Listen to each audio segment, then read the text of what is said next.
My first job in sales came by accident. I had just completed my master's degree and was in desperate need of a job.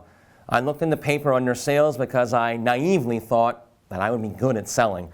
And I saw an ad that read, "No experience necessary, make $100,000 a year." And I thought to myself, I have no experience, and I would love to make $100,000 a year. Sounds like the job for me. So I called and set up an interview, and the next day I met with one of the company's sales managers who asked me a few basic questions. He said, "Do you have reliable transportation?"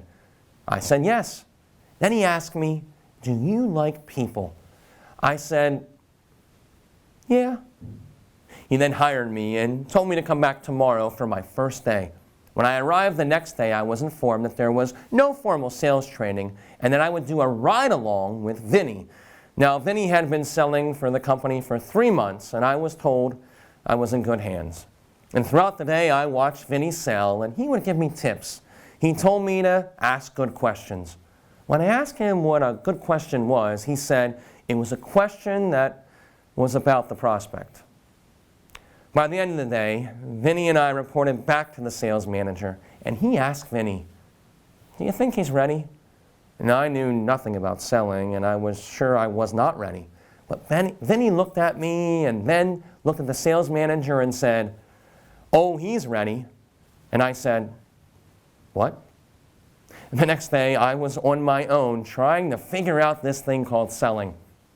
My first full month selling for the company, my sales volume ranked me number 6 out of 32. So out of the 32 salespeople, I was number 6.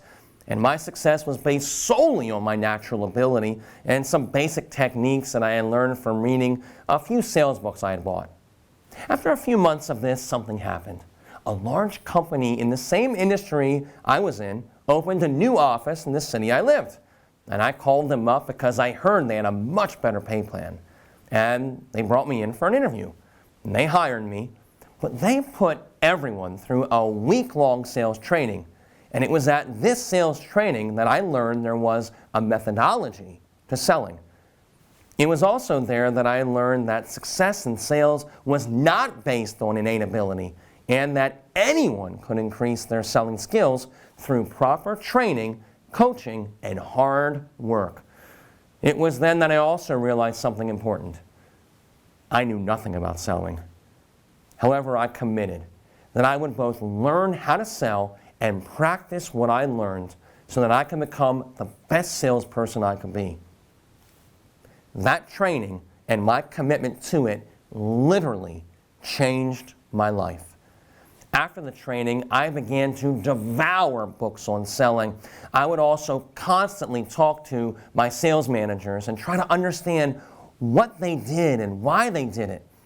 My first quarter at the company, I was the number 1 salesperson in the office. By the end of the year, I was flown down to the company headquarters to meet the CEO and to be recognized for being the number 1 revenue-producing off-site salesperson in the entire company.